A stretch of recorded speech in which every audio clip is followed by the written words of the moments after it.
이어서 2023년 2급 스포츠 지도사 필기시험에서 나온 스포츠 사회학 기출문제 16번부터 20번 문항까지 살펴보도록 하겠습니다. 16번 문항입니다. 보기는 코클리가 제시한 스포츠 일탈에 관한 설명입니다. 기억 니은에 해당하는 용어가 바르게 연결된 것은 이라고 나와 있네요. 기억에 따르면 스포츠 일탈이 용인되는 범위는 사회적으로 타협하는 과정을 통해 구성된다. 이거는 이제 뭐 상대론적 접근이라고 볼 수가 있겠고요. 니은은 과훈련, 부상, 투혼 등을 거부감 없이 무비판적으로 수용하는 것이다. 이것은 과잉 동조에 해당이 된다. 그래서 정답은 4번이다 라고 볼 수가 있겠습니다. 자, 스포츠 일탈에 대한 관점은 일단 기본적으로 절대론적 접근과 상대론적 접근으로 구분을 할 수가 있겠는데요. 상대론적 접근에서는 사회 환경에서 발생하는 모든 현상의 원인을 고유한 상황에서 찾으려고 하는 그런 관점으로 이해하시면 될 것 같습니다. 반대로 이제 그 절대론적 관점에서는 스포츠 일탈에 대해서 일정한 기준을 놓고 그 기준을 통해서 그 기준을 통해서 그것이 옳은 행동이다, 옳은 행동이지 않다, 일탈이지 않다라고 이제 이렇게 구분하는 그런 관점을 절대론적 관점이라고 볼 수가 있겠죠. 자, 니은 과훈련이나 부상 투혼 등의 경우에는 규칙이나 규범, 어떤 그 집단에서의 나타나는 규칙이나 규범을 무비판적으로 따름으로써 한계를 벗어난 행위로서 일탈적 과잉 동조에 해당이 된다라고 볼 수가 있겠습니다. 그래서 뭐 부상을 입었음에도 불구하고 막 피를 철철 흘려가면서까지 국가대표 경기에 참가를 한다든지 아니면은 부상을 숨기고 경기에 참가해서 더 큰 부상을 입는다든지 이런 것들이 모두 일탈적 과잉 동조에 해당이 된다라고 볼 수가 있겠습니다. 그래서 기억은 상대론적 접근, 니은은 과잉 동조에 해당이 된다라고 이해하시면 되겠습니다. 자, 다음은 17번 문항입니다. 스포츠 사회화를 이해하기 위한 사회학습 이론의 관점으로 적절하지 않은 것은 이라고 나와 있습니다. 사회학습 이론에서는 어떤 것을 이야기하나요? 내가 속한 집단 내에서의 여러 가지 이렇게 뭐 사람들과 어울리다 보면서 그리고 그 사람들과 함께 부대끼면서 생활을 하다 보면서 자연스럽게 그런 어떤 집단의 뭐 규칙이라든지 룰이라든지 이런 것들을 배운다라는 관점으로 볼 수가 있겠는데요. 스포츠 사회화와 연결을 시키면은 내가 스포츠 팀에서 뭐 그게 이제 생활체육이든 전문체육이든 스포츠 팀에 이제 입단하게 되면 그 안에 있었던 여러 가지 뭐 이제 뭐 내규라고 하죠. 뭐 어떤 규칙이나 규범과 같은 것들을 자연스럽게 받아들이는 그 과정을 이야기하고 있습니다. 자, 1번 상과 벌을 통해 행동이 변화한다. 다른 사람의 행동을 관찰하여 모방이 일어난다. 사회와 주관자의 가르침을 통해 행동이 변화한다.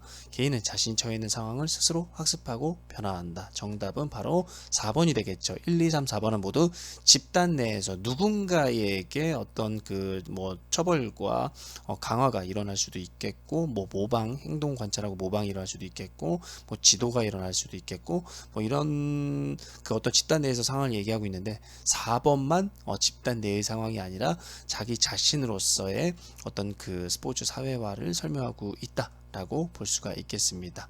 그래서 사회학습 이론에서는 코칭과 강화, 관찰학습을 통해서 사회화가 이루어진다라고 보고 있으나 4번에서는 스스로 학습하고 변화하는 것은 사회학습 이론에서 주장하는 것과는 거리가 멀다 라고 이해하시면 될 것 같습니다.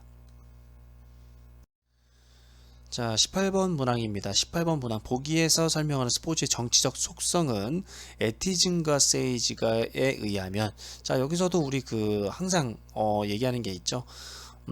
각 챕터별로 반드시 나올 수 있을 만한 것들이 몇 가지가 있어요. 스포츠와 정치 챕터에서는 에티즘과 세이지가 얘기했던 스포츠의 정치적 속성은 반드시 나온다고 항상 강조를 드렸습니다. 그래서 우리가 공부를 할 때는 특히 이제 스포츠 지도사와 같이 어떤 뭐 상대평가로서 몇 명을 선발하는 시험이 아니라 절대평가로서의 일정한 점수만 넘게 되는, 우리 평균 60점이죠. 평균 60점만 넘으면 외우면 되는 그런 시험의 경우에는 어려운 문제는 과감하게 배제를 하고 쉬운 문제에서 틀리지 않는 것이 합격으로 가는 지름길이라고 말씀을 드렸습니다.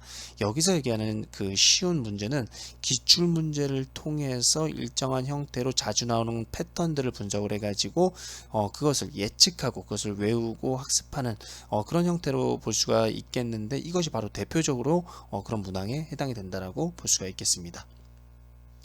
자, 보기 보겠습니다. 에티즌과 세이지에 의하면 다양한 팀과 리그, 선수 단체 및 행정기구는 각각의 특성에 따라서 불평등하게 배분된 자원과 권한을 갖게 되고 더 많은 권한을 갖기 위해 대립적 갈등을 겪게 된다. 어떤 내용인가요? 그렇죠. 바로 권력투쟁입니다.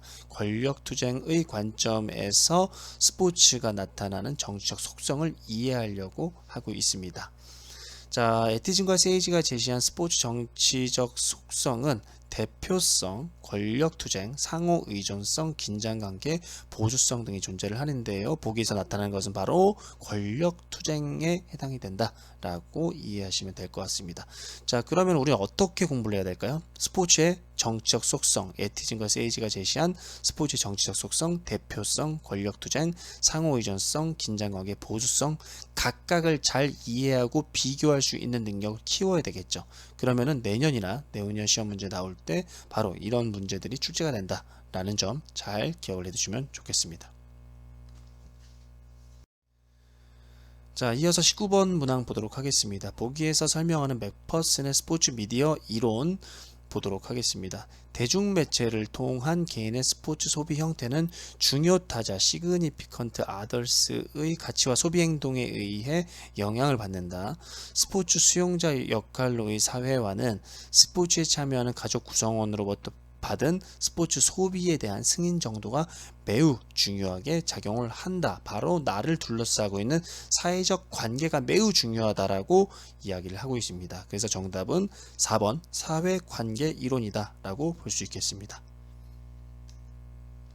자, 사회관계 이론은 개인이 매스미디어를 소비하는 과정에서 비공식적 사회관계, 즉 중요 타자의 가치와 행동 양식에 따라서 개인의 가치관, 신념, 태도 등의 다양한 영향을 받는다고 주장하였죠.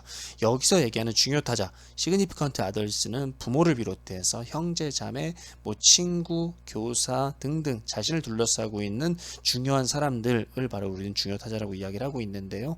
그것과 관련돼서 우리는 정답이 사회관계 이론이다라는 것을 유추할 수 있었습니다. 자, 마지막 20번 문항입니다. 보기에서 설명하는 스포츠 사회학 이론은 이라고 나와 있습니다. 자, 보기 일상생활에서 특정 물건을 소비하는 것은 자신의 계급 위치를 상징하는 행위이다. 두 번째, 자원과 시간의 소비가 요구되는 스포츠에 참여하는 것은 계급 표식 행위이다. 그 다음에 고가의 스포츠 용품, 골프 회원권 등의 과시적 소비 양상이 나타난다. 그러니까 원래는 사실 이게 일단은 정답부터 말씀을 드리면요. 정답은 모두 1, 2, 3, 4번이 모두 정답으로 인정이 됐습니다. 자, 그 이유는 처음에는 이제 4번을 정답으로 발표를 했었어요. 그 이유가 첫 번째 문항에 나와 있죠. 상징화하는 행위. 그죠? 상징화하는 행위를 나와 있는 그걸 강조해서 상징적 상호작용 이론을 아마 이제 정답으로 처음에는 출제자가 표기를 했었지만 문항 자체에 이제 오류가 있었죠. 보기에 나와 있는 문항 전체적으로 어떤 느낌입니까? 굉장히 갈등 이론과 비판 이론이 굉장히 이렇게 섞인 형태로 나타날 수가 있겠죠. 그렇기 때문에 1, 2, 3, 4번 모두 정답으로 인정을 했습니다. 이것은 문항 오류이다 라고 보면 되겠습니다. 사실 이런 문항 같은 경우에는 되게 고맙죠. 그죠? 이런 문항은 전부 다 맞게 해주기 때문에 내 점수가 5점이 그냥 올라가는 거죠. 맞췄든 틀렸든 어쨌든 5점이 올라가기 때문에 뭐 수험생 입장에서는 나쁘지 않은 상황이다 라고 이해할 수 있겠습니다. 자, 이렇게 해서 우리 스포츠 사회학 2023년도 1번부터 20번 문항까지 쭉 살펴보았는데요. 전체적으로 문항은 그렇게 어렵진 않았습니다. 물론 이제 조금 난해한 문항들이 섞여 있긴 했지만 그런 문항들을 틀린다고 하더라도 우리가 항상 얘기하는 70점, 80점 점수 맞는 데는 크게 어려움은 없었습니다. 기출 문제를 기반으로 해서 몇 개의 각 챕터별로 몇 개 반드시 출제가 될 만한 것들을 반드시 학습을 해 놓는다고 하면은 뭐 50점, 60점 우리가 이제 보통 평균 60점, 과락은 40점인데요. 60점 넘는 것은 쉽게 뭐 어렵진 않았을 것 같고 적당히 공부만 잘했어도 한 70점에서 80점은 무난하게 맞을 수 있었다라고 볼 수 있겠습니다.